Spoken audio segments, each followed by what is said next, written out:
தாய் வீடு ஏப்ரல் மாத இதழ் 2026. தமிழில் முன்னோடி பெண் எழுத்தும் பண்டிதை விசாலாட்சி அம்மாள் நாவல்களும். எழுத்துருவாக்கம் காலசுப்பிரமணியம். குரல் வடிவம் கு. பிரபு. முன்னோடி புனைகதை படைப்பாளிகளும் பத்திரிகைகளும். 1933 தொடக்கம் 50 வரை மணிக்கொடி பத்திரிகையில் புதுமை பித்தன் 1906 தொடக்கம் 48, மௌனி 1907 தொடக்கம் 85, கூப ராஜகோபாலன் 1902 தொடக்கம் 44, ந. பிச்சமூர்த்தி 1900 தொடக்கம் 76, ந. சிதம்பர சுப்பிரமணியன் 1912 தொடக்கம் 77, சி. சு. செல்லப்பா 1912 தொடக்கம் 98 போன்றவர்கள் நவீன தமிழ் சிறுகதையின் போக்கையும் அமைப்பையும் தீர்மானித்து சிறுகதைகளை எழுதினார்கள். தமிழ் சிறுகதையின் புது மலர்ச்சிக்கு களம் அமைத்தது மணிக்கொடி பத்திரிகை என்பதால் மணிக்கொடி காலம் சிறுகதைகளின் பொற்காலம் என்று கருதப்படுகின்றது. உலக சிறுகதை இலக்கியத்தில் சிறுகதை வடிவத்தையும் களத்தையும் நிலைநிறுத்திய முன்னோடிகள் என்று எட்கார் ஆலன் போ, ஓ. ஹென்றி, மாப்ளசன், ஆண்டன் சேக்கோவ் போன்றவர்களை முதன்மையாக குறிப்பிடுவது போல் தமிழ் சிறுகதையை நிலைநிறுத்திய முன்னோடிகள் என்று மேலே கூறிய மணிக்கொடி எழுத்தாளர்களை குறிப்பிடலாம்.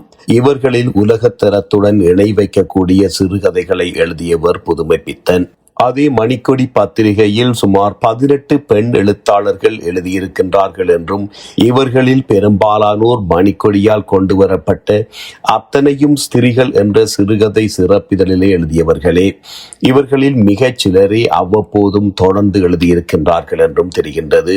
இவர்களில் நமக்கு இன்றும் தெரிய வருபவர்கள் வாய்மு கோதைநாயகி 1901 தொடக்கம் 60, கூப்ப சேது அம்மாள் 1908 தொடக்கம் 2002, எஸ். கமலாம்பாள் கமலா விருத்தாச்சலம் 1917 தொடக்கம் 95, எஸ். விசாலாட்சி மங்கை 1946 தொடக்கம் 50, குங்குமம் 1948 இதழின் ஆசிரியை போன்ற படைப்பாளிகள் மட்டுமேதாம். மணிக்கொடி வகை எழுத்துக்கள் பிற்கால பெண் படைப்பாளிகளை ஓரளவே பாதித்துள்ளன என்றுதான் சொல்ல வேண்டும். மணிக்கொடியை விட அன்றைக்கு பிரபலமாக விளங்கிய ஆனந்த விகடன் 1928, கல்கி பத்திரிகை பாணி எழுத்து வகையே அக்காலத்தின் பெரும்பாலான பெண் எழுத்தாளர்களின் படைப்பாற்றலை போர்த்தி இருந்தது என்றே சொல்லலாம்.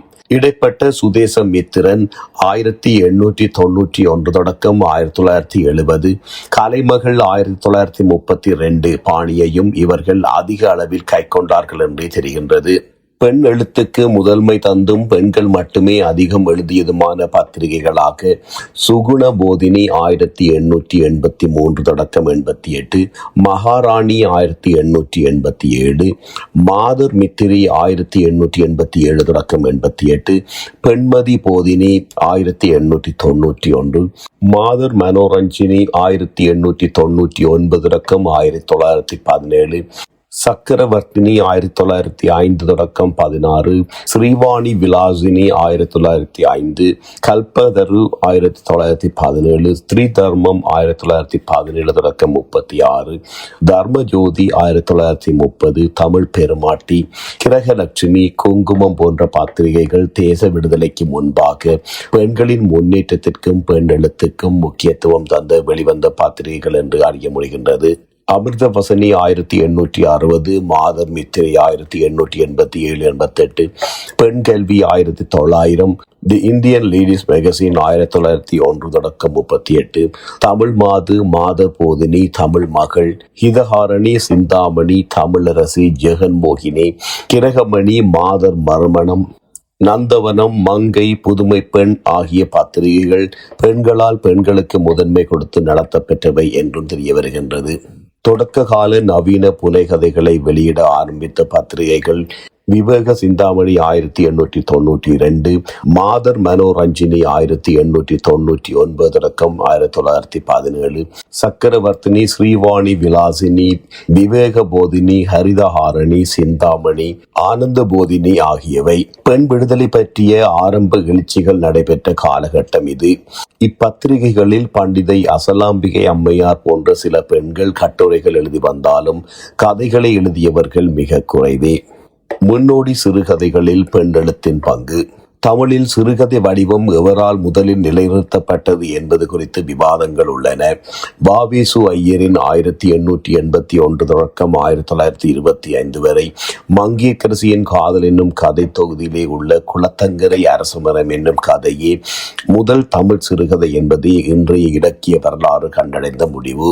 வ.வே.சு. ஐயருக்கு முன்பே சரிகை தலைப்பாகை, நட்போதகம் 1887, செல்வகேசவராய முதலியார் அபிநய கதைகள், மாதவையா ஆங்கிலத்தில் எழுதிய தமிழ் கதைகள் 1903, பாரதி துளசிபாய் 1906, ஆற்றில் ஒரு பங்கு 1910-11, பண்டிதை விசாலாட்சி அம்பாள் கல்பகம் 1911, அம்மணி அம்மாள் சங்கல்பம் சம்பவமும் 1913 போன்றோரின் நவீன சிறுகதைகள் பிறந்துவிட்டன என்ற கண்டுபிடிப்புகளும் வெளிவந்துள்ளன. ஆனால் தாகூரின் காடேர் கதா படித்துறையின் கதை என்ற வங்க கதையின் பாதிப்பிலே எழுந்த கதையாக குளத்தங்கரை அரசமரம் இருந்தாலும் நவீன தமிழ் சிறுகதையின் வடிவமும் உள்ளடக்கமும் சரியாக அமைந்தது இந்த வ.வே.சு. ஐயரின் குளத்தங்கரை அரசமரம் என்ற சிறுகதையிலேயே நின்று நிலைநாட்டிவிட்டார். ஆரம்பத்தில் கதைகளை வெளியிட்ட முன்னோடி பத்திரிகைகளாக விளங்கிய விவேக சிந்தாமணி நிறுத்தப்பட்டவுடன் விவேக போதினி பத்திரிகை தோன்றியது. வ.வே.சு. ஐயரின் குளத்தங்கரை அரசமரம் கதையை முதலில் அறிமுகப்படுத்தியது விவேக போதினி ஆகும். இந்த கதை வ.வே.சு. ஐயரின் மனைவி பெயரிலேயே வெளிவந்தது. அதை தமது கம்ப நிலையம் வெளியீடாக மங்கையர்க்கரசியின் காதல் என்ற கதை தொகுப்பு நூலிலே 1917-18 தன் பெயரிலே வெளியிட்டார் வ.வே.சு. ஐயர். இந்த தொகுப்பு நூலில் வெளியான ஆண்டு இல்லை. ஆனால் கம்ப நிலையம் வெளியீடாக இதற்கு முன்னும் பின்னும் வந்த பிற நூல்கள் வெளியீட்டு ஆண்டை வைத்துக்கொண்டு இந்த நூல் 1917-18 வெளிவந்திருக்கலாம் என்று தீர்மானிக்கின்றார்கள். எனவே தமிழ் சிறுகதை நூற்றாண்டு விழாவும் தமிழக அரசு சார்பிலும் இலக்கிய அமைப்புகள் பலவற்றிலும் 2017 நடைபெற்றுவிட்டது. ஆனால் 1879-1917 என்ற காலகட்டத்தில் தமிழ் நாவல் வரலாற்றிலும் சிறுகதை வரலாற்றிலும் சில பெண் எழுத்தாளர்கள் கவனத்துக்குரிய சில படைப்புகளை வெளியிட்டுள்ளார்கள் என்ற தகவல்கள் சரிவர இலக்கிய வரலாற்றில் பதிவு செய்யப்படவில்லை. சிறுகதையின் பொற்காலமாக கருதப்படும் மணிக்கொடி காலத்தில் அந்த மணிக்கொடி பத்திரிகையில் சுமார் 20 பெண் எழுத்தாளர்கள் சிறுகதைகளை எழுதியிருக்கின்றார்கள். அவர்களில் இன்னும் நினைக்கப்படுபவர்கள் என்றால் புதுமை பித்தனின் மனைவியான எஸ். கமலாம்பாள், கமலா விருத்தாச்சலம், கூப ராஜகோபாலனின் தங்கையான கூப்ப சேது அம்மாள் ஆகிய இருவர் மட்டும்தான். அதற்கு காரணம் புரிகின்றது. மணிக்கொடி காலகட்டத்தில் பிற பத்திரிகைகளிலே எழுதிய பெண் எழுத்தாளர்களின் படைப்புகள் பற்றியோ எந்த முறையான தகவல்களும் முன்வைக்கப்படவில்லை. அம்மணி அம்மாள் 1913 விவேக போதினி மாத இதழிலே சங்கல்பமும் சம்பவமும் என்ற கதையை எழுதியுள்ளார். வடிவம், மொழி ஆகியவற்றை கொண்டு பார்த்தால் அவர்தான் தமிழின் முதல் சிறுகதை ஆசிரியர் என்று சொல்ல வேண்டும் என்றும் சிறுகதை பொருளிலும் உத்தியிலும் ஒரு புதுமையை புகுத்தினார் என்றும் இன்றைக்கு சொல்ல ஆரம்பித்திருக்கின்றார்கள். அவரை பற்றிய வேறு தகவல்கள் தெரியவதில்லை. எனவே அவர் உண்மையிலே பெண் எழுத்தாளரா அல்லது அந்த கால வழக்கப்படி, குறிப்பாக விவேக போதினி பத்திரிகையின் வழக்கப்படி அந்த பெயரில் வேறு யாரும் எழுதினார்களா என்று உறுதிப்படுத்தக்கூட முடியவில்லை. அதுவும் ஒரு தழுவல் உருவக்கதையாக தோன்றுகின்றது. அவரது பெயரிலே கிடைக்கும் 2-3 சிறுகதைகள் மூலமாகவும் அவரது தனித்தன்மையை உறுதிப்படுத்த முடியவில்லை. அம்மணி அம்மாளின் இந்த மிகச்சில கதைகளில் வெளிப்படையாகவே அவை தழுவி எழுதப்பட்டவை என்பது தெரிகின்றது. அக்கால பெண் படைப்பாளிகளை பற்றி வாய்மூர் கோதை நாயகி அம்மாளின் ஜெகன்மோகினி பத்திரிகையிலே வெளிவந்த ஸ்திரீ எழுத்தாளர்கள் என்ற தொடர் கட்டுரையில் முன்னோடிகளான அம்மணி அம்மாள், பண்டிதை விசாலாட்சி அம்மாள் ஆகியோர் பற்றி எதுவும் இல்லை. அனுத்தம்மா 70களின் இறுதியிலே எழுதிய பெண் படைப்பாளிகள் பற்றி பார்த்தசாரதியின் தீபம் இலக்கிய கட்டுரை ஒன்றிலே அம்மணி அம்மாளின் 2 கதைகளை பற்றி குறிப்பிடுகின்றார். அதிலும் தவறாக சங்கல்பம் சம்பவமும் சிறுகதையை நாவல் என்று கூறியுள்ளார். மற்றொரு குறுநாவல் பற்றியும் குறிப்பிடுகின்றார். அதுவும் இன்று கிடைப்பதில்லை. அம்மணி அம்மாளுக்கு முன்பே புனை கதையை இலக்கியத்தில் பண்டித விசாலாட்சி அம்மாள், மலைமகள், தாமரை பெண் போன்ற நாவலாசிரியர்கள் தோன்றியிருக்கின்றார்கள். இவர்களில் பண்டிதை விசாலாட்சி 1915க்கு முன்பே பல நாவல்களையும் சில சிறுகதைகளையும் எழுதிவிட்டார். தமது ஹிதகாரணி பத்திரிகையில் அவர்தான் ஹிந்து சகோதரி உறுதி அக்டோபர் 1910 என்ற பெயரிலே ஒரு கதையை எழுதியிருக்க வேண்டும் என்று நான் நினைக்கின்றேன். ஏனெனில் ஓர் இந்து சகோதரி என்ற பெயரிலே ஹிதகாரணி பத்திரிகையில் 4 கட்டுரைகள் வெளிவந்துள்ளன. அவை பத்திரிகை ஆசிரியர் எழுதியதாகவே இருக்க வேண்டும். அடுத்து கல்பகம் டிசம்பர் 1911 என்ற சிறுகதையை தன் சொந்த பெயரிலேயே தனது இதகாரணி பத்திரிகையில் வெளியிட்டிருக்கின்றார் பண்டிதை. கல்பகம் என்ற பெயரில் சிறுகதை தொகுப்பு ஒன்றும் வெளிவந்திருக்கலாம் என்று தெரிகின்றது. ஆனால் அது இன்று கிடைக்கவில்லை. பண்டிதை விசாலாட்சி அம்மாளைத்தான் முதல் பெண் சிறுகதை ஆசிரியர் என்று கூற வேண்டும். பெண் எழுத்துக்கள் பற்றிய ஆய்வாளர் இரே மிதுலா இந்த கல்பகம் சிறுகதையை பற்றி கூறும் தகவல்களை பார்ப்போம். 13 வயதான கல்பகம் என்ற சிறு பெண் 45 வயது கிழவனை, அதுவும் பல பெண்களுடன் சமூக விலக்கான உறவு கொண்டிருந்தவனை மணந்து எவ்விதம் அவதிப்படுகின்றாள் என்பதே சிறுகதை. கல்பகம் என்ற பெண்ணின் கதையை விசாலாட்சி அம்மாளே நேரில் வாசகரிடம் சொல்வது போல அமைந்துள்ளது. விவாகம், சம்சாரம், சகோதரியை சந்தித்தல், என்னுடைய பிரார்த்தனை என 4 உட்பகுப்புகளை இக்கதை கொண்டுள்ளது. இச்சிறுகதையின் நீண்ட முன்னுரையிலே கதை உருவான விதத்தை விசாலாட்சி அம்மாள் விவரிக்கின்றார். ஆரிய சகோதர சகோதரிகளே, 1911 வருடம் டிசம்பர் மாதம் 7ஆம் திகதி இரவு 12 மணிக்கு நான் படுத்து நித்திரை செய்யலானேன்.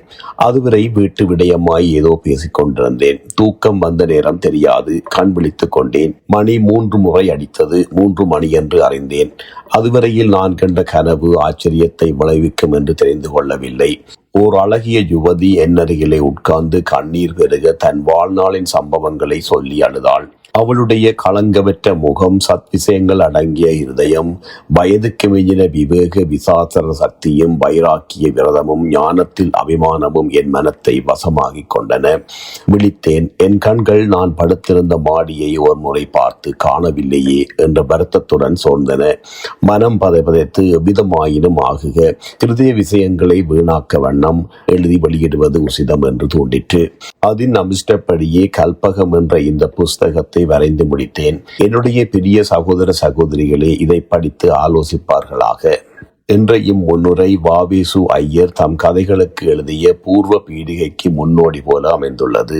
பண்டிதை விசாலாட்சி அம்மாள் எழுதிய நாவல்களும் பெண்டெழுத்தும். ஆரம்ப காலத்தில் கிருபை சத்யநாதன், சுகுணா 1892, கமலா 1894, ராஜாத்தி அம்மாள் ஞானப்பிரகாசம் 1897, பண்டிதை விசாலாட்சி அம்மாள் 1902-15, தேவகுஞ்சரி அம்மாள், விஜயலட்சுமி 1907, கர்நாடக யோகினி கதைகள் 1917, தாமரை பெண் கோமளம் காஞ்சி யாத்திரை 1909, பிரேமகாந்தன் 1912, மலைமகள் அமிர்தவல்லி 1910, முரளிதரன் 1914, மீனாட்சி சுந்தராம்பாள், ஜெயசீலன் 1915 போன்றவர்களும், இன்பு வி பாலாம்பாள், சாணக்கிய சாகசம் 1914 மற்றும் சிந்தாமணி இதழ் 1923, மூவலூர் ராமமிர்தம் அம்மாள் 1963, 1962, வைமு கோதைநாயகி அம்மாள் 1901-60, செய்யூர் சாரநாயகி அம்மாள் மனோரஞ்சித இதழ் 1918 மற்றும் சம்சார சந்நியாசி 1937, கி சரஸ்வதி அம்மாள் 1901 ஒளியும் 1945, குகப்பிரியை 1902-70, குமுதினி 1905-86, டி.பி. ராஜலட்சுமி 1911-64, ஜெயலட்சுமி ஸ்ரீனிவாசன் 1911-2011, வெங்கடலட்சுமி மோகினி 1946, கமலா பத்மநாபன் 1913-45, எம்.எஸ். கமலா 1922, கி சாவித்திரி அம்மாள் 1922-73 போன்ற பெண் படைப்பாளிகள் பலர் எழுதியிருக்கின்றார்கள். இவர்களில் த்ரில்லர் வகையிலே முதலிலே நாவல் தொடங்கிய எழுதிய செய்யூர் சாரநாயகி அம்மாள் என்பவர் வடுவூர் துரைசுவாமி ஐயங்காராக இருக்கலாம் என்று தெரிகின்றது. தன் தந்தையின் இந்த அவதானத்தையும் ஊக்கத்தையும் முதலில் வெளியிட்டவர் அரவிந்த சுவாமிநாதன் என்ற ஆய்வாளர். வைமு கோதநாயகிக்கு போட்டியாக எப்படி வடுவூரார் சேர்ந்திருக்கலாம் என்று ஊகிக்க முடிகின்றது. ஓரிரு சுமாரான படைப்புகளை மட்டுமே பிரசுரம் செய்தது. தொடர்ந்து களத்திலே நிற்காத கஜாம்பிகை கௌரி சிறுகதை 1907, ஞானாம்பாள் 1920 4ஆம் பதிப்பு. தஞ்சம் மன்னிப்பு 1943, தாகூரின் மாயா வினோதினி தமிழாக்கம் 1948. காசினி வி விசாலாட்சி 1899 1978, கௌரி அம்மாள் 1913 87, கடிவாளம் 1949, RS ருக்குமணி பெண் ஜென்மம் 1945, வான்பா வாசிப் கோவின் தமிழாக்கம் காதல் 1946, RS ஞானாம்பாள் மலர்ந்த மனம் 1960, S விசாலாட்சி மங்கை இதழாசிரியர் 1947 என்று வரிசையிலே உடனடியாக நினைவுக்கு வராத இன்னும் சில பெண் எழுத்தாளர்களும் இருக்கின்றார்கள். பண்டிதை விசாலாட்சி அம்மாள் எழுதிய நாவல்களாக லலிதாங்கி 1902, ஜலஜாட்சி 1902, தேவி சந்திரபுரா 1913, ஆனந்த மகிழா 1903, நிர்மலா 1903, ஹேமாம்பரி சரஸ்வதி 1909, கௌரி 1906, ஞான ரஞ்சினி 1907, சுஜாதா 1908, வனசுதா 1909, விராஜினி தீரத்தால் வென்ற தயாமதி 1909, ஆரியகுமாரி 1910, ஸ்ரீஹரி வேதாவின் லோகம் 1910, ஜெயத் சேனா 1911, மகிசுதா 1911, ஸ்ரீமதி சரசா 1911, ஜவ்வலிதாங்கி 1911, இரட்டை சகோதரர்கள் உமா ஜோதிஸ்மதி, மகேஷ் குமார் ராஜ்பரா 1914, சாதனா 1915 முதலானவற்றை கூறலாம். விசித்திர வைத்தியன் இவருடைய சிறுகதை தொகுதியாகும். விசாலாட்சியின் இந்த படைப்புகளில் இப்போது கிடைப்பவை பாதி பகுதியே. லலிதாங்கி, தேவி சத்ரப்பா, ஆனந்த மகிழா, கௌரி, விராஜினிய தீரத்தால் வென்ற தயாமதி, வனசுதா, ஆரியகுமாரி, ஜவ்லி தாங்கி, ஜெயத் சேனா, ராஜப்ரா முதலிய 10 நாவல்களை மட்டுமே தேடி பிடித்து பிரதி எடுத்து சேகரித்து வைத்திருக்கின்றேன். அதே போல 1920 விசாலாட்சி அம்மாள் என்ற படைப்பாளி எழுதிய சிறுகதை 3 எது என்பது வடிவ அளவில் முக்கியமான ஒரு முன்தாரணம் என்று, சிறுகதைக்குரிய அன்றாட தன்மை, நேரடி சித்தரிப்பு முதலியவை கொண்ட நல்ல கதை இது என்று மதிப்பிட்டு இவரை பண்டிதை விசாலாட்சியாக தவறாக நினைத்து ஆங்கிலத்தில் மொழிபெயர்த்து பதிப்பித்தவும் நடந்திருக்கின்றது. ஆனால் இந்த விசாலாட்சி என்பவர் தமிழிலே அதன் ஆரம்ப காலத்தில் எழுதிய 3 விசாலாட்சிகளில் பண்டிதை, காசினி, மங்கை மாதவியாவின் மகளான காசி விசாலாட்சி என்பதை நான் அந்த ஆங்கில நூலின் பதிப்பாசிரியரான திலீப் குமாருக்கு தெரிவித்தது 2ஆம் பதிப்பிலே திருத்தியமைக்கவும் முறைப்படுத்தியுள்ளேன். எனவே தமிழ் பெண் எழுத்துக்கள் என்பது நூற்றாண்டுக்கு மேற்பட்ட கால வரலாறு கொண்டது. புனைகதை படைப்பு என்பதற்கு மட்டும் இங்கு முக்கியத்துவம் தரப்படுவதால் அவ்வகை பெண் எழுத்துக்கள் பற்றி மட்டுமே இங்கு கவனம் கொள்ளலாம். ஆரம்ப காலத்தில் கிருபை சத்யநாதன், சுகுணா 1892, கமலா 1894, ராஜாத்தி அம்மாள் எழுதியவை மட்டுமே தெரிய வருகின்றன. இதிலே ஞானப்பிரகாசம் நாவல் கிடைப்பதில்லை. பண்டிதை விசாலாட்சியின் சமகாலத்திலே தேவகுஞ்சரி அம்மாள், விஜயலட்சுமி 1907, கர்நாடக யோகினி கதைகள் 1917, தாமரை பெண் கோமளம் காஞ்சி யாத்திரை 1909, பிரேமகாந்தன் 1912, மலைமகள் அமிர்தவல்லி 1910, முரளிதரன் 1914, மீனாட்சி சுந்தராம்பாள், ஜெயசீலன் 1915, அம்மணி அம்மாள் போன்றவர்களும் எழுதி வந்திருக்கின்றார்கள். கிருபை சத்யநாதன் என்ற முதல் பெண் எழுத்தாளரின் நாவல் ஆங்கிலத்தில் எழுதப்பட்டவை என்றாலும் தமிழிலே CLS கிறிஸ்தவ அமைப்பாலே தமிழில் கொண்டுவரப்பட்டு விட்டன. ஆங்கிலத்தில் எழுதப்பட்டாலும் தமிழ் வாழ்வையும் தமிழ் பண்பாட்டையும் சித்தரிப்பதால் அவை தமிழ் புனைகதை இலக்கிய வரலாற்றில் இணைந்தவையாகவே கருதப்பட வேண்டும் என்பதுதான் இன்றைய இலக்கிய வரலாற்று வரைவியல் ஆய்வாளர்களின் உறுதிப்பாடு. அடுத்து தெரிய வருபவர் ராஜாத்தி அம்மாள். ஞான பிரகாசம் 1897, விவேக சிந்தாமணி, ஞான போதினி போன்ற ஆரம்பகால பத்திரிகைகளில் வெளிவந்த விவரங்கள் மூலம் தெரிய வந்த நாவல்களின் ஒன்றே ராஜாத்தி அம்மாளின் ஞான பிரகாசம். இலங்கையின் சுவாமி சா ஞான பிரகாசர், வீமி ஞான பிரகாசம், பிரமாந்த குருவின் கதை 1975 பதிப்பு போன்ற கத்தோலிக்க கிறிஸ்தவ சமயத்தை சார்ந்த குருமார்கள் ஞான பிரகாசம் என்ற பெயரை வைத்துக் கொண்டிருந்தார்கள். சிதம்பரம் கோயிலே ஒரு ஞான பிரகாச குளம் உண்டு. யாழ்ப்பாணத்தில் இருந்து ஞான பிரகாசம் 1911 என்ற சைவம் சார்ந்த ஒரு பத்திரிகை வெளிவந்திருக்கின்றது. எனவே இன்று பார்க்க கிடைக்காத தகவல்களாக மட்டும் அறியப்படும் ராஜாத்தி அம்மாள் நூலை குறித்து எதையும் சொல்ல முடியவில்லை. நாவலே தானா என்றும் உறுதிப்படுத்த முடியவில்லை. ராஜாத்தி அம்மாள் என்ற பெயர் இந்து பெயர் போல இருந்தாலும் பிற மதத்தவரின் புனை பெயராகவோ இயற்பெயராகவோ செல்ல பெயராகவோ இருக்க வாய்ப்புகள் அதிகம். ஞானப்பிரகாசம் என்ற பெயரும் கத்தோலிக்க கிறிஸ்தவ பெயரா, அத்வைத சைவ பெயரா, ஆண்பால் பெயரா, பெண்பால் பெயரா என்று தெரியவில்லை. எனவே முதல் நாவலாசிரியான வேதநாயகம் பிள்ளை என்ற கத்தோலிக்கர் என்றாலும் சர்வசமய சமரசம் கொண்டவர். தமது பிரதாப முதலியார் சரித்திரம் 1979 நாவலில் நேரடியாக சமய பிரசாரம் செய்தவர். முதல் பெண் நாவலாசிரியரான கிருபை சத்யநாதர் என்ற புரட்டஸ்டான் கிறிஸ்தவரை ஒட்டிய காலத்தில் கத்தோலிக்க கிறிஸ்தவ பெண்மணி ஒருவர் இந்த நாவலை எழுதியிருக்கலாம்.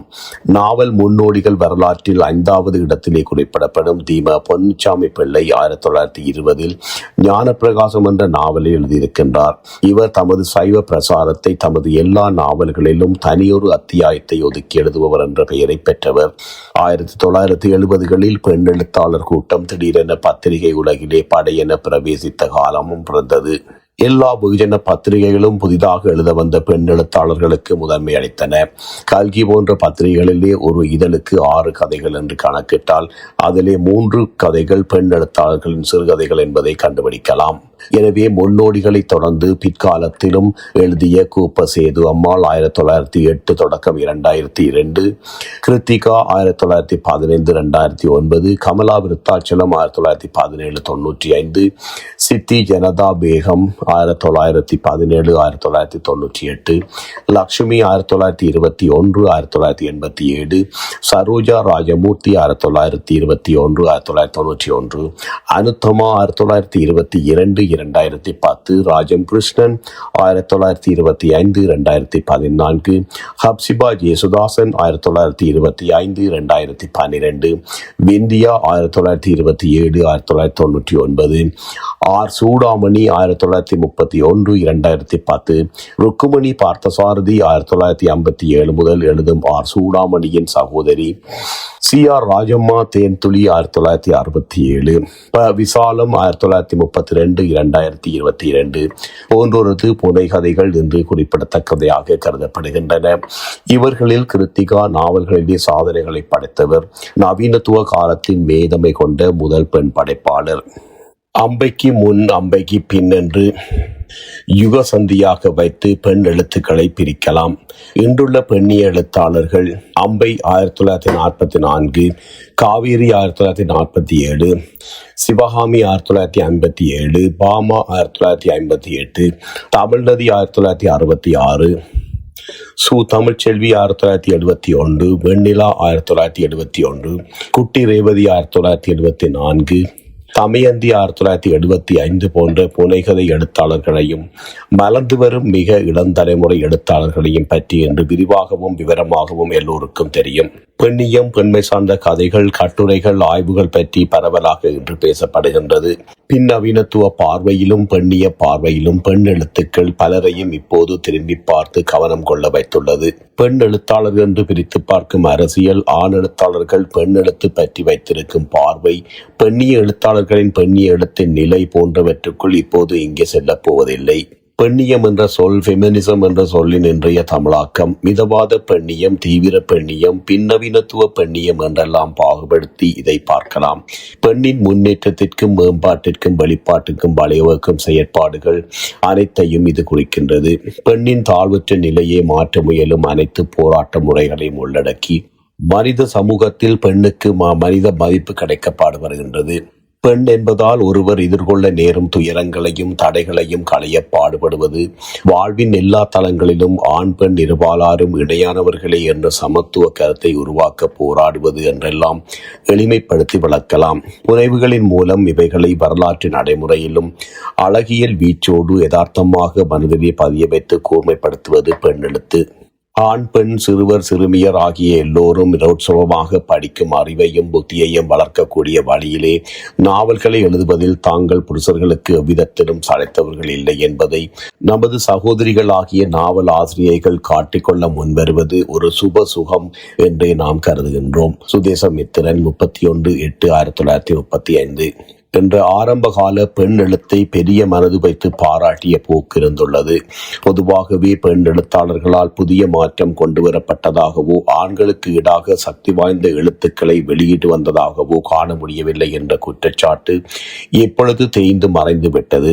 மதம் சார்ந்த நமது வாழ்க்கை மரபுகள், நாம் கொண்டிருக்கின்ற பாரம்பரிய மதிப்பீடுகள், சடங்கு சார வழிமுறைகள் இவை எல்லாம் மீறிய தனக்கான தனித்த அழகியலை கொண்ட தெளிவான மாற்றம் எழுத்திலே பிரசன்னம் கொள்ளுமானால் நிச்சயம் அந்த எழுத்து வெற்றி பெற்று நிலைபேறு அடையும் என்று கூறலாம். பெண் கல்வி, பெண்களுக்கு இழைக்கப்படும் வன்முறை, குழந்தை மனக்கொடுமை, பாலியல் பலாத்காரம், பெண்ணின் கைம்பெண் பிரச்சனை, பிள்ளை பேரும் அறியாமையும் தான் பெண்ணை அடிமைப்படுத்தும் காரணிகள் என்ற நிலையில் பெண் விடுதலை நோக்கில் என்று அறிந்தும் அறியாமல் எழுதப்பட்ட பெண் எழுத்துக்கள் நிரம்பவே ஆரம்ப காலத்தில் வந்துள்ளன. மறக்கப்பட்ட பெண் எழுத்து 1879 தொடக்கம் 1917 என்ற காலகட்டத்தில் தமிழ் நாவல் வரலாற்றில், சிறுகதை வரலாற்றிலும் சில பெண் எழுத்தாளர்கள் கவனத்துக்குரிய சில படைப்புகளை வெளியிட்டுள்ளார்கள் என்ற தகவல்கள் சரிவர இலக்கிய வரலாற்றில் பதிவு செய்யப்படவில்லை.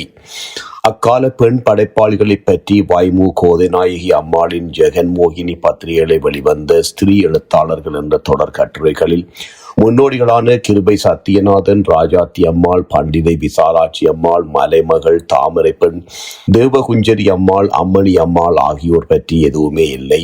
வாவேசு ஐயரின் தமிழின் முதல் நவீன சிறுகதையாக கருதப்படும் குளத்தங்கரை அரசமரம் சிறுகதையை 1915 எழுதியதாக பாராட்டப்பெறுகின்றார் என்ற விவரத்தை முன்னே குறிப்பிட்டிருந்தேன். பண்டிதை விசாலாட்சுமியின் கல்பகம் 1911 சிறுகதை அதற்கு முன்பே வெளிவந்துவிட்டது என்பதும், வாவேசு ஐயர் போலவே பண்டிதை ஒரு பெண்ணின் பிரச்சனையைத்தான் நவீன சிறுகதையாக படைத்திருக்கின்றார் என்பதையும், இலக்கிய அழகியல் நோக்கிலே இந்த இரு கதைகளும் சில வேறுபாடுகள் இருந்தாலும் ஐயருடைய தாகூர் தழுவல் போன்ற பிரச்சனை பண்டிதையின் சிறுகதைக்கு இல்லை என்பதும் கருத்திலே பதியப்பட வேண்டிய விஷயங்கள். பண்டிதையின் எழுத்துப்பாணியை அறிமுகப்படுத்தும் விதத்தில் 2025 நான் பதிப்பித்து வரும் முன்னோடி பெண் எழுத்து நூல் வரிசையிலே முதலாவது நாவல்களாக ஆரியகுமாரி, ஜெயத்சேனா என்ற 2 நாவல்களை மட்டுமே விரிவான விமர்சன ஆய்வு முன்னுரையுடன் மறுபிரசுர செம்பதிப்பாக கொண்டு வந்திருக்கின்றேன். எனது ஆலோசனையின் பெயரில் பண்டித விசாலாட்சியின் நாவல்களை தம் டாக்டர் பட்ட ஆய்வுக்காக எடுத்துள்ள திருமதி கோகிலவாணி, லலிதாங்கி, ஆனந்த மகிழா, கௌரி என்ற 3 நாவல்களை இப்போது பிரசுரிக்கின்றார். அபூர்வ சிந்தாமணி நவீன தமிழ் இலக்கியத்தின் முன்னோடி பெண் எழுத்தாளர்களில் நாவலாசிரியராகவும், பத்திரிகையாசிரியராகவும், பதிப்பாளராகவும் ஹிதஹாரணி பண்டிதை விசாலாட்சி அம்மாள் 1881 தொடக்கம் 1926 முதலிடம் பெறுகின்றார். 20ஆம் நூற்றாண்டின் தொடக்கத்திலே பத்திரிகைகளில் எழுதியதன் மூலம் தெரியவரும் விசாலாட்சிகளில் 3 பேர் சிறப்பாக குறிப்பிடத்தக்கவர்கள். இதில் பண்டிதை விசாலாட்சி அம்மாள் 1881 தொடக்கம் 1926 முதல்வர். 2வது விசாலாட்சி சக்தி வை கோவிந்தன் பிரசுரத்திலும் முதலில் குகப்பிரியையின் ஆரியத்துவத்திலும் வந்ததுமான மங்கை என்ற புத்தக திரட்டு மாத இதழாக மாறிய போது ஆசிரியராக பொறுப்பேற்ற விசாலாட்சி என்பவர். இவர் சங்கு சுப்பிரமணியத்தின் தங்கி என்பதும், சில சிறுகதைகளையும் கட்டுரைகளும் எழுதியவர் என்பதற்கு மேல் இவரை பற்றி அதிகம் தெரியவில்லை. பத்திரிகை உலகில் அவரால் தமையன் மூலம் செல்வாக்கு பெற முடிந்திருக்கிறது என்பது அவரது சுமாரான சில எழுத்துக்கள் மூலம் பெரிதாக பாராட்ட முடியாத பத்திரிகை ஆசிரியத்துவத்தின் மூலம் புரிந்து கொள்ள முடிகின்றது. ஆனால் அக்காலகட்டத்தில் விசாலாட்சியின் பணியும் போற்றத்தக்கதே. 3வது விசாலாட்சி மாதவையாவின் மகளான காசினி விசாலாட்சி அம்மாள். இவர் பஞ்சாமிர்தம், சுதேசமித்திரன் போன்ற பத்திரிகைகளில் சில கதைகளையும், சமையல் குறிப்புகள், அழகு குறிப்புகளையும், சில கட்டுரைகளையும் எழுதியவர். பண்டிதை விசாலாட்சியை பற்றி சில தகவல்கள் அவரது ஹிதஹாரணி பிரசுர விளம்பரங்கள் மூலமாகவே, பிரஜாபூலன் SG ராமானுஜ நாயுடுவின் குறிப்புகள் மூலமாகவும், லோகாவரி பத்திரிகை பற்றியும் ஆராய்ந்து கட்டுரை எழுதி பேசு மணி மூலமாகவும் தான் தெரிகின்றது.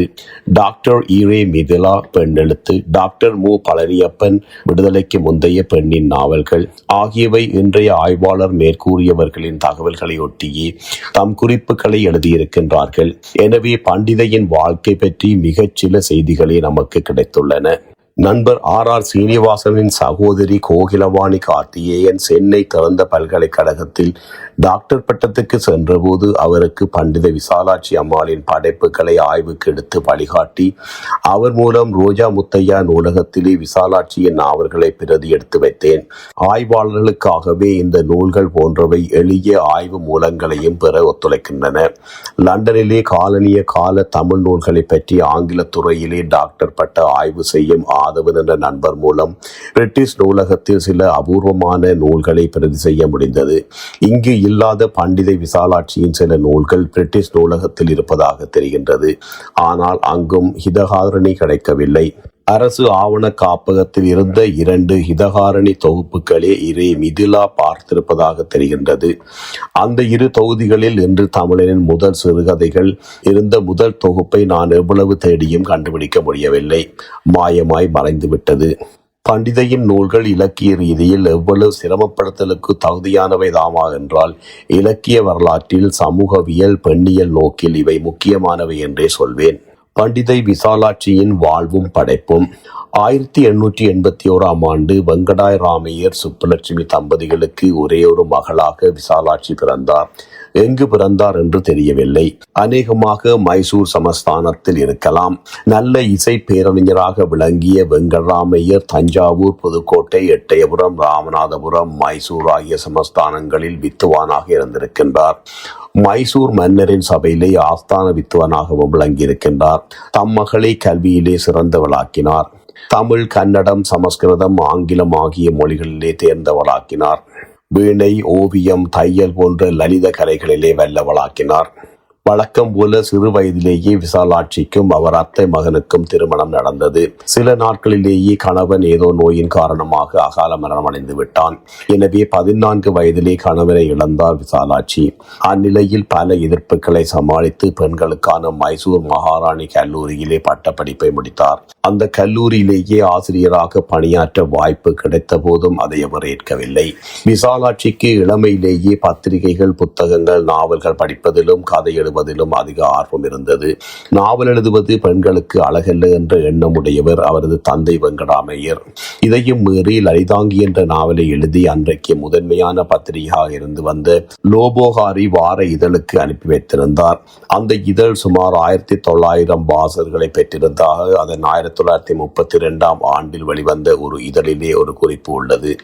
லலிதாங்கி நாவல் பத்திரிகையிலே தொடராக வெளிவந்ததா என்று தெரியவில்லை. ஆனால் 1902ஆம் ஆண்டில் லலிதாங்கி நாவல் லோகோபகாரி பிரசுர புத்தகமாக வெளிவந்திருக்கின்றது. எழுதியவர் பெயர் லோபகாரியின் ஸ்தாபகரும் பிரபல நூலாசிரியருமான வி. நடராஜ ஐயர் அன்றி பிரசுரமாகி இருந்தது. அன்றைக்கு பெண்கள் எழுதுவது அரிதாகவும் நடராஜ ஐயரின் நடைச்சிறப்பும் பெயரும் சிறப்பு பெற்றதாகவும் இருந்தது இதற்கு காரணமாகலாம். லலிதாங்கி பிரசுரமான 2 மாதங்களில் நாவலில் 2000 பிரதிகளுக்கு விற்று தீர்த்தனவாம். ஆசிரியைக்கு சேர வேண்டிய தொகையினை நாவல் வெளியீட்டாளர்கள் உடனடியாக வழங்கினர். இதனாலே விசாலாட்சி அம்மாளின் பெயர் பரவி பணவரவும் ஏற்பட்டது. இதற்கு அடுத்ததாக ஜெலஜாட்சி நாவலின் அடிப்படையே வெளிவந்தது. அதுவும் அமோக வரவேற்பை பெற்றது. விசாலாட்சிக்கு கிடைத்த புகழ், பணம் இரண்டையும் கண்ட தந்தை இவரது நாவல் எழுதும் முயற்சிக்கு தடையாக இருக்கவில்லை. தம் எழுத்து பணிக்கு மைசூரை காட்டிலும் சென்னை ஏற்ற இடம் என்பதை விசாலாட்சி உணர்ந்து கிடைக்கவிருந்த கல்லூரி ஆசிரிய வேலையை விட்டு 1902 சென்னைக்கு குடிபெயர்ந்து லோகோபகாரியிலே உதவி ஆசிரியராக சேர்ந்ததாக ராமானுஜலு நாயுடு தெரிவித்துள்ளார். அக்காலத்தில் கணவனை இழந்த ஒரு பெண் இவ்வாறு தனித்து வாழ்வது புதுமையும் சவாலும் நிறைந்த காரியமாகும். நடராஜ ஐயரின் அயராத உழைப்பு, விசாலாட்சி அம்மாளின் எழுத்து திறமை ஆகியவற்றால் இவ்விதழ் வளர்ந்தது. சில ஆண்டுகளில் நடராஜ ஐயர் உடல் நலம் குலைந்தது. அவர் இறந்த பின் ஓராண்டிற்கு பத்திரிகை வெளிவரவில்லை. பின்னர் வைத்தியநாத ஐயர் என்பவர் இவ்விதழின் உரிமையாளராக ஆனார். இவருக்கும் விசாலாட்சி அம்மாளுக்கும் அடுத்த ஓராண்டிற்குள் கருத்து வேறுபாடு ஏற்பட்டது. எனவே விசாலாட்சி அம்மாள் அவ்விதழ் பணியிலே இருந்து விலகினார். நடராஜ ஐயர் காலத்திலே விசாலாட்சி காலம் வரை நடந்த லோகோபாரி பத்திரிகையின் இதழ்கள் ஒன்று கூட கிடைக்கவில்லை என்று பேசு மணியன் தெரிவிக்கின்றார். 1909 ஹிதஹாரணி பத்திரிகையை தொடங்கினார் விசாலாட்சி. குறைந்த சந்தா தொகையினை நிர்ணயித்து லாபம் கருதாது அதன் மூலம் தமக்கான சமூக சேவையை செய்து வரலானார். அந்த இதழோடு ஞானசந்திரா என்ற மற்றொரு இதழையும் இவர் நடத்தினார். நடராஜ ஐயராலை நடத்த முடியாமல் நின்று போயிருந்த இதழ்தான் இந்த ஞானசந்திரா. 1911 தொடக்கம் 1912 ஆண்டுகளில் விசாலாட்சியின் தாயும் தந்தையும் அடுத்தடுத்து மறைந்தார்கள். அப்போது 10 வயதுள்ள ஒரு சிறுவனை தத்தெடுத்து அதன் மூலம் தந்தைக்கு இறுதி கடன்களை நிறைவேற்றியுள்ளார். 1915 வரை ஹிதஹாரணி இதழ் வெளிவந்துள்ளது. 1902 எழுதத் தொடங்கி நாவல் உலகிலும் பத்திரிகை உலகிலும் முடிசூடா ராணியாக திகழ்ந்த விசாலாட்சி அம்மாள் உடல்நலக் குறைவால் 1926 42 வயதில் காலமானார். அவரது மறைவை கண்டு மிகவும் மனம் வருந்தி அவரது எழுத்து திறமையை போற்றி SG ராமானுஜு நாயுடு தனது அமிர்தகுண போதினி இதழிலே எழுதியது. விசாலாட்சி அம்மாளை ஒரு ஞானாசிரியை என்று சொல்லலாம். இளமை முதல் ஞானபக்தி வைராக்கியங்களிலே சிறந்து நின்றார். அதிபால்யத்திலே பர்தாவை இழந்து தனது வாழ்நாள் முழுவதும் தபஸ்தினி போன்று காலங்கழித்தார். சங்கீதத்திலே அவருக்கு இருந்த ஞானம் அபாரமானது. அதை நேரில் பார்த்தவர்கள் தான் சொல்ல வேண்டும். கன்னடம், தமிழ், ஆங்கிலம், சமஸ்கிருதம் இந்த 4 பாஷைகளிலும் நன்கு தேர்ந்தவர். இவரால் எழுதப்பட்ட நாவல்கள் ஒரு 30 போல் இருக்கலாம். தர்க்கத்தில் மிகவும் வல்லவர். இத்தகைய பிரபாவங்கள் கொண்ட இந்து மாது சிரோன்மணியார் தமது 42வது பிராயத்திலே சென்று அக்டோபர் மாதம் 25ஆம் தேதியன்று சென்னை ராஜப்பேட்டையிலே உள்ள தனது லலிதா விலாசம் மாளிகையிலே காலம் சென்று விட்டார் என்று அறிய மிகவும் துதிக்கின்றோம். விசாலாட்சி என்னும் ஞானாசிரியை அஸ்தமனம் ஆனதால் அவராலே அறிவிச்சுடர் கொளுத்தப்பட்ட நாம் இப்போது இருளை அகப்பட்டு விழிக்கின்றோம். நம்முடைய வியசனத்தை பரிகரிப்போர் யார்?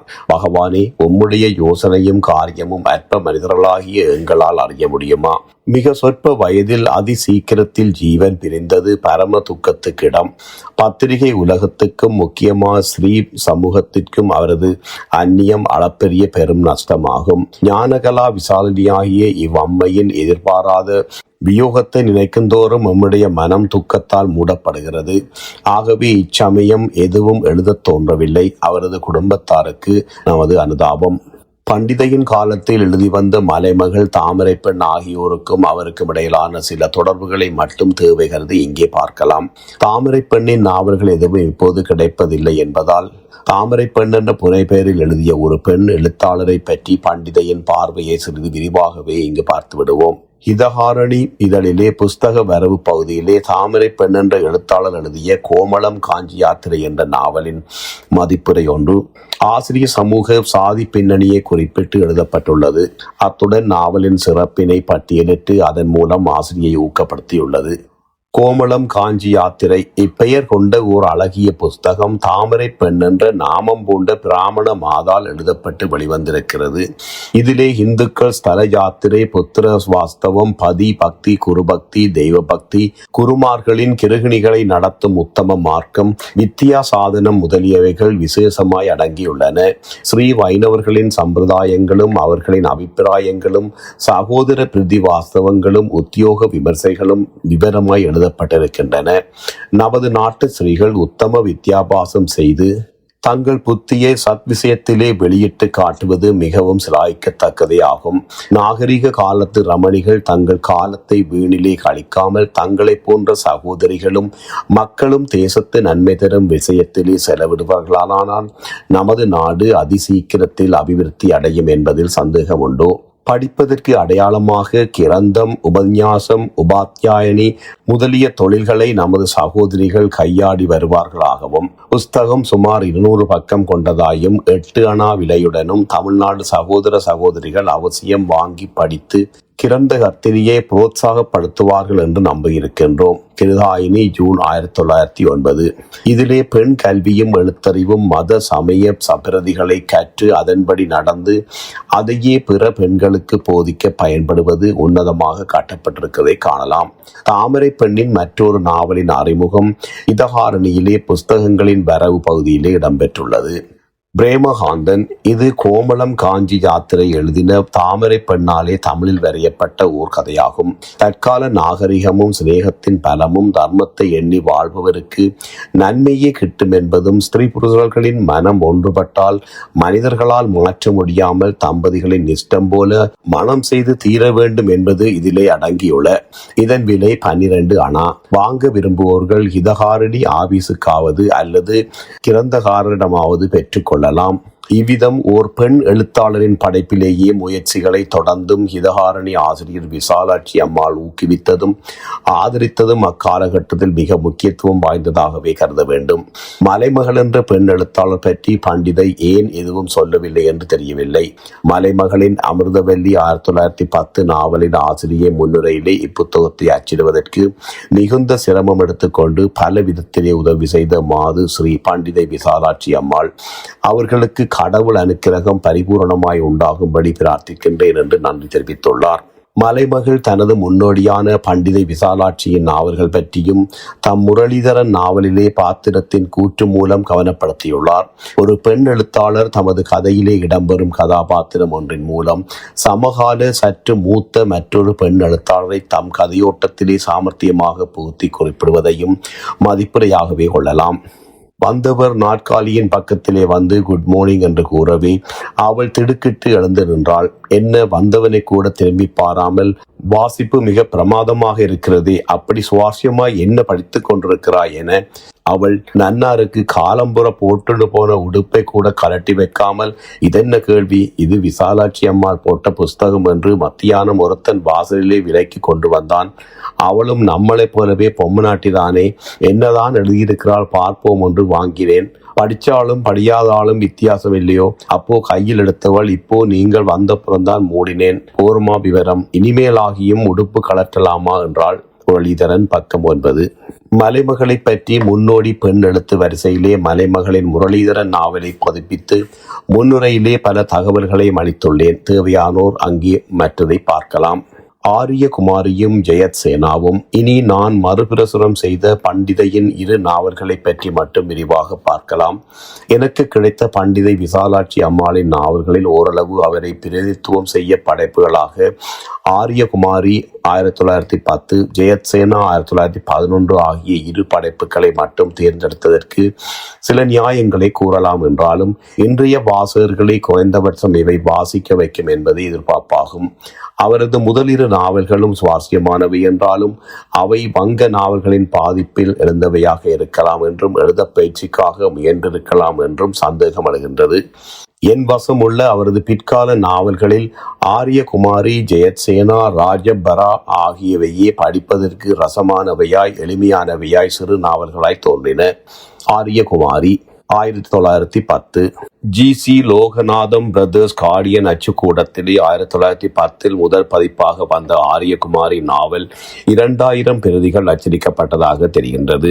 ஜஸ்வந்தபுரா என்ற இடம் பெங்களூரிலே வடமேற்கு பகுதியிலே இருப்பது. ஆரியகுமாரி நாவல் முதல் பக்கத்திலேயே வரும் கடிதத்தின் ஒன்றிலே யசவந்தபுரம் என்ற இடம் தெரிவிக்கப்பட்டிருந்ததிலிருந்து கதைக்களமாக இந்த ஊர் அமைந்திருப்பதை ஊகிக்கலாம்.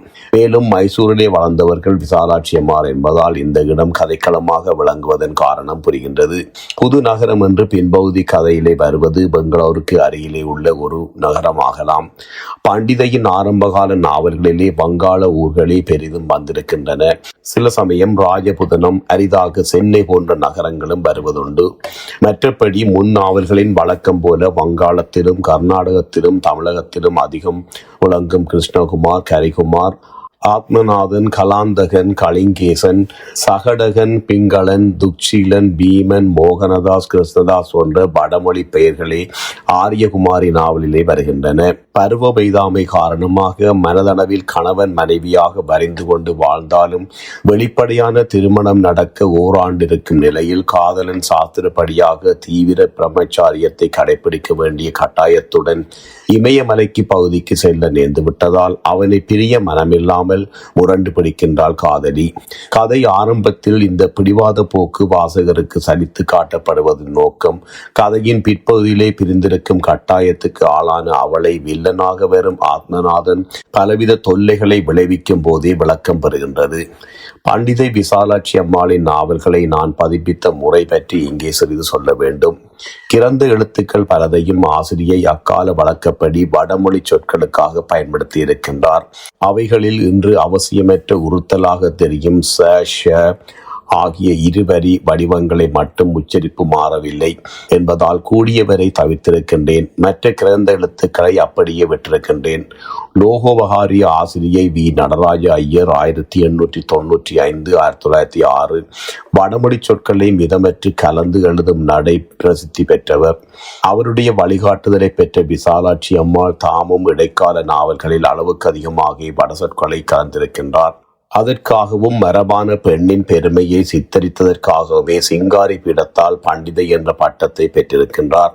ஆனால் பிற்காலத்தில் தம் ஆரம்பகால நாவல்களைப் போலவே வட சொற்களையும் கிறந்த வடிவங்களையும் மிதமாகவே கையாட்டிருக்கின்றார். பண்டிதை விசாலாட்சியின் நாவல்கள் பிள்ளையார் சுழியாக ஓம் நடராஜ நம, ஓம் லலிதாம்பிகா நம என்று தொடங்கும். ஓம் தத் சத் என்று மங்களம் பாடி நிறைவை அடையும். ஆரியகுமாரி நாவலும் அதற்கு விதிவிலக்கல்ல.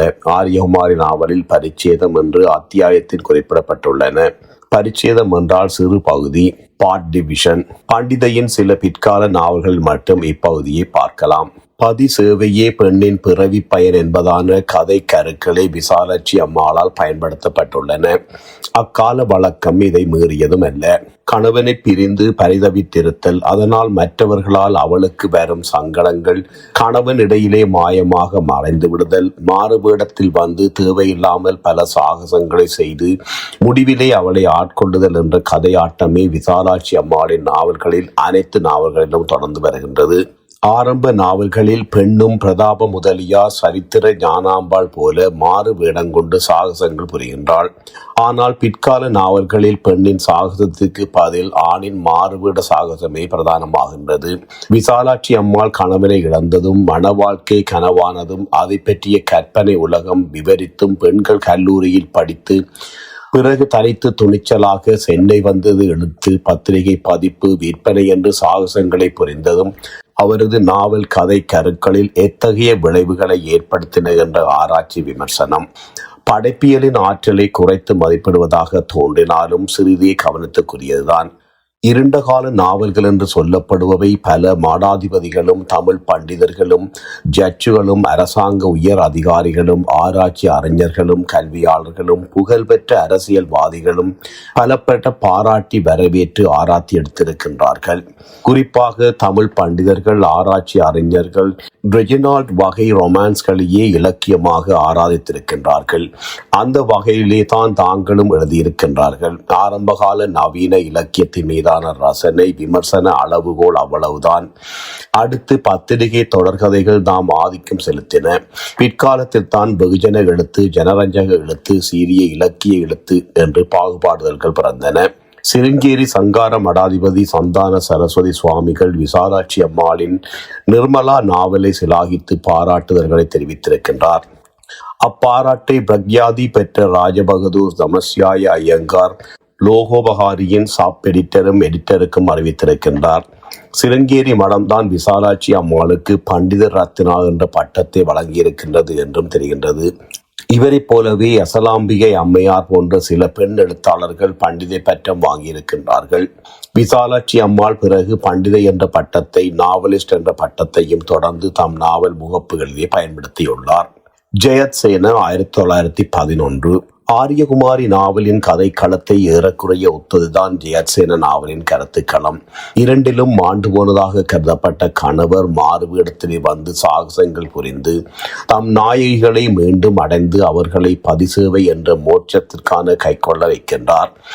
ஆரியகுமாரியில் வில்லனை அடக்குதல், அவனது கொள்ளையரை அடக்குதல் என்ற சாகசங்களுக்கு தேவைக்கு அதிகமாக உண்டு. ஆனால் ஜெயத்சேனாவில் அந்த தீர சாகசங்கள் இல்லாமல் சரச சாகசங்களே உண்டு. கல்பாவதி என்ற பெயர் மயிலாப்பூர் கபாலீஸ்வர சமேத கற்பகாம்பாள் என்பதிலே பிறந்தது. கல்பாவதி ரவிசேகரி, எவர்சேன் மனோன்மணி, சுந்தரி ரகுநாதன், ஜீவநாதன் ஜெயத்சேன என்பன பாத்திர பெயர்கள். மகாபாரதத்திலும் புராணங்களிலும் ஜெயத்சேன வெற்றிப்படை பெயரிலே பல ஆண்கள் வருகின்றார்கள். ஜராசந்தரின் மகன் ஜெயத்சேனா ஒரே ஒரு பெண் பெயரும் ஜெயத்சேனா என்று வருகின்றது. நாவல் தலைப்பு ஜெயத்சேனா என்றிருந்தாலும் கதையின் உள்ளே சில சமயம் ஜெயத்சேனா என்ற பெயரும் வருகின்றது. பண்டிதை தமது நாவல்களுக்கு இன்று விசித்திரமாக தெரியும் சமஸ்கிருத பெயர்களையே வைத்துள்ளார். கல்பாவதி, நீ என்ன சொல்கின்றாய்? உனக்கு விவாகம் செய்ய எண்ணியிருக்கின்றேன். உன் தந்தை ஆசார சீர்த்திக்காரராய் இருக்கிறாராம். கல்யாணம் செய்யக்கூடாது என்று தடுக்கின்றார். 20வது வயதில் நீ இஷ்டப்படும் புருஷனுக்கு உன்னை தாரை வார்த்து தரப்போகின்றாராம். உன் பிதா பிராமண ஜாதியிலே பிறந்து கன்யாதானம் செய்து கொடாமல் இருப்பது மகாபாவம். 30 வயதுள்ள ஓர் அழகிய மாதுவான மனோன்மணி என்ற தாய் தாம் அருமையாய் பெற்றெடுத்த 12.5 வயதான மகளிடம் இப்படி சொல்லிக் கொண்டிருப்பதாக நாவல் தொடர்கின்றது. இந்த பாணி பின்பு வைமு கோதைநாயகி அம்மாள் தன் எல்லா நாவல்களும் பயன்படுத்திய தொடக்க உத்தி. புருஷனோடு வாழ்ந்து புத்திரர்களை பெற்று மாமி மாமனை பணிந்து நாத்தி ஓரகத்திகளுடன் நேசமாயிருந்து நற்பெயரை எடுப்பதே ஸ்திரீகளின் கடமை என்ற மரபான மனம் உள்ளவள் அந்த தாய். 2ஆம் தாரத்தை ஏற்றுக்கொள்ளும் முதல் தாரம் பண்டிதையின் நாவல்கள் பலதிலும் வருகின்றாள். தேடி தேடி அலைந்தாலும் தமது ஜாதிக்குள் இருக்கும் பிள்ளைகளுக்கு தானே தன்னை பிற்காலத்தில் மனம் செய்து கொடுக்க நினைத்திருக்கின்றார் தந்தை என்றே மகள் நினைக்கின்றாள். தாயின் சகோதர சகோதரிகளில் அவள் வீட்டுக்கு வருவதில்லை. அவளை ஜாதியிலிருந்து நீக்கிவிட்டதாக தெரிவிக்கின்றார்கள். பிராமண வகுப்பில் வைதவியம் அடைந்தவர்களுக்கு ஏற்பட்டுள்ள சட்ட விதிகளை அளவிடப் போமா என்று ரவிகேசரி இறந்ததாக செய்தி வந்தபோது நாவலின் 2 பக்கத்திற்கு கணவனை இழந்த பெண்களுக்கு நிகழும் கொடுமைகளை பற்றி விவரிப்பு வருகின்றது. விதவை திருமணம் சட்டபூர்வமாக்கப்பட்டது 1856. சிறப்பு திருமண சட்டத்தின் கீழ் கலப்பு திருமணம் அனுமதிக்கப்பட்டது 1872. பெண்ணுக்கு குறைந்தபட்சம் திருமண வயது 12 உயர்த்தப்பட்டது 1891. இவை சட்டங்கள் தானே, நடைமுறை என்றும் வேறுதான். எனவே பல்லாரியிலே வசிக்கின்ற உலகம் தெரியாமல் ஆசார சீர்திருத்தம் பேசும் கணவனுக்கு தெரியாமல் தர்பாரிலே உள்ள அவரது சகோதரி குடும்பத்துடன் கூட்டு சேர்ந்து மாமன் மகன் ரவிகேசரிக்கு ரகசிய திருமணம் செய்து வைக்கின்றாள் தாய். படிக்க வெளிநாடு சென்ற ரவிகேசரி திரும்ப பம்பாய் வந்திருக்கின்ற போது கொள்ளை நோயாலே இறந்து விட்டதாக செய்தி கிடைக்கின்றது.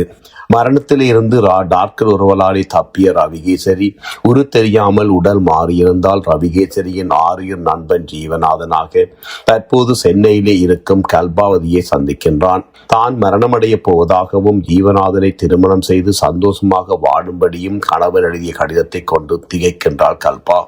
மீண்டும் பம்பாய் சென்று அதே டாக்டர் மூலம் பழையபடி நல்ல உருவத்தை அடைந்த ரவிகேசரி திரும்பி வந்து தான் ஜெயத்சேனா என்பவளை திருமணம் செய்து கொண்டதாக கூறி தம் வீட்டுக்கு விருந்துக்கு கல்பாவின் குடும்பத்தார் அனைவரையும் அழைத்து ஜெயத்சேனா என்ற பெயரிலே வடிவத்திருந்த கல்பாவதியின் சிலையை காட்டி மறுபடியும் தம்பதி சமேதராய் ஆகின்றார்கள். பதிசேவை பக்தியின் மகத்துவத்தை அவள் தம் சிநேகிதர்களுக்கு பிரசங்கம் புரிவதுடன் மங்களம் கதை முடிகின்றது. பண்டித விசாலாட்சி அம்மாள் 1909 தொடங்கப்பட்ட ஹிதகாரணி என்ற இதழ் பெயர் அன்றைய புழக்கத்திலே இருந்து ஒரு சொல்லாகவே தெரிகின்றது. அம்பேத்கர், பகிஷ்கிருத கிருதகாரணி சபை, கந்தகூரி வீரலிங்கம், பந்துலு கிருதகாரணி சமாஜம் போன்றோர் தொடங்கிய அமைப்புகளில் இப்பெயரின் சாயலை காண முடிகின்றது. இதகாரணி என்பதன் பொருளாக கன்னட அகராதியில் woman who comforts, brings solace, welfare, etc. என்று கூறுகின்றது. லோகோபகாரியிலே துணை ஆசிரியராக பணியாற்றிய அனுபவம் விசாலாட்சி அம்மாளுக்கு தாமே ஓர் இதழை தொடங்கி அதற்கு ஆசிரியர் பொறுப்பு ஏற்று நடத்தும் துணிவையும் நம்பிக்கையையும் திறத்தையும் வாசக மனப்போக்கை உணர்ந்து செயல்படும் சாதுரிய உத்திகளையும் கொண்டுள்ளது என கூறலாம். பண்டிதை விசாலாட்சி அம்மாளின் ஹிதகாரணி பத்திரிகை பற்றி அவரது நாவல் புத்தகங்களில் கொடுக்கப்பட்டுள்ள விவரம். இத்தலைப்பு கொண்ட 1 மாத பத்திரிகை பண்டிதை விசாலாட்சி அம்மாளால் எளிய செந்தமிழ் நடையிலே எழுதப்பட்டு அழகிய புஸ்தக ரூபத்துடன் வெளியாகின்றது. இதன் வருஷ சந்தா ரூபாய் 1 ஆகின்றது. இதற்கு சந்தாக்காரராகும் ஒவ்வொருவரும் பண்டிதை விசாலாட்சி அம்மாளால் எழுதப்பட்டுள்ள அதி மனோரமான ஜெயத்சேனா புத்தகம் இனாமாக கொடுக்கப்படும். இனாம் புஸ்தகத்துக்குள் உறுதிமொழி சீட்டை வைத்து ₹1 10 சார்ஜ் செய்து விபி மூலம் வசூலிக்கப்படும். ஹிதஹாரணியிலே உள்ள விடயங்கள் அதிமதுரமானவை. அனாவசியமான சமாச்சாரங்கள் இல்லாத நமது நாட்டு ஸ்திரீ புருஷர்களுக்கு அத்தியாவசியமான பத்திரிகை ஆகும். சிறுவர் சிறுமிகள் புத்தி தீட்சணம் அடையும்படி நீதி விடயங்கள் அடங்கி இருக்கின்றன. விருத்தகர்கள் ஞான வீழ்ச்சிகளும் மிக பிரயோஜனத்தை தரக்கூடியது. ஒரு முறை ஹிதஹாரணியை படித்தால் அதன் அருமை தெரியும். மாதம் குறித்த தேதிக்குள் பத்திரிகை வெளியாகி சந்தாக்காரர்களின் ஹஸ்தானங்களை அலங்கரிக்கும். மத தூஷணை, ராஜதுவேஷம், பரநிந்தை முதலிய விரோத விடயங்கள் ஹிதாரணியிலே வெளிவரா.